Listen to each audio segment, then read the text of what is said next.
ప్రమాదాలకు care of చిరునామాగా జంగారెడ్డిగూడెంలో SR petrol bunk వద్ద 4 రోడ్ల జంక్షన్ మారిపోయింది. నిత్యం ఏదో ఒక ప్రమాదం జరుగుతుందని స్థానికులు తెలిపారు. బుట్టాయిగూడెం మండలంలో పశ్చిమ ఏజెన్సీ నుండి జంగారెడ్డిగూడెం ముఖద్వారానికి రావాలంటే ఈ రహదారినే గిరిజనులు గిరిజనేతరులు వినియోగిస్తుంటారు. కానీ ఇక్కడ రహదారులు దాటుతున్న సమయంలో అటు ఇటు రాకపోకలు సాగిస్తున్న తరుణంలో అనేక ప్రమాదాలు సంభవిస్తున్నాయి. లారీలు అతివేగంగా రావడం, 4 రోడ్ల జంక్షన్ దాటుతున్నప్పుడు ప్రమాదాలకు గురి కావడంతో ఎందరో క్షతగాత్రులుగా మారిపోతున్నారు.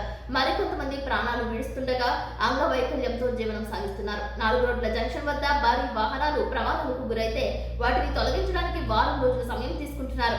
జంక్షన్ లో నిలుపుదల చేస్తున్న వాహనాల కారణంగా అటు ఇటు వచ్చే ప్రయాణికులు ఒకరికొకరు కనిపించని పరిస్థితి ఏర్పడుతుంది. ఈ ప్రాంతంలో ఓవర్ బ్రిడ్జ్ నిర్మాణం చేపడితే రోడ్డు ప్రమాదాలను కట్టడి చేయవచ్చని అంటున్నారు.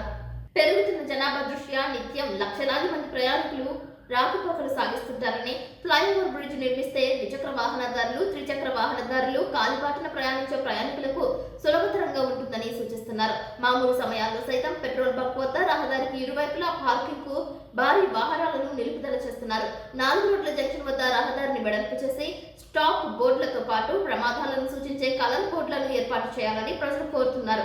ఇటీవల ఆర్టీసీ బస్సులో ఘోర ప్రమాదానికి గురికాగా గత వారం ఇదే ప్రాంతంలో 2 లారీలు ఢీకొన్నాయి. ఈ 2 ప్రమాదాలలో చాలా మంది క్షతగాత్రులయ్యారు.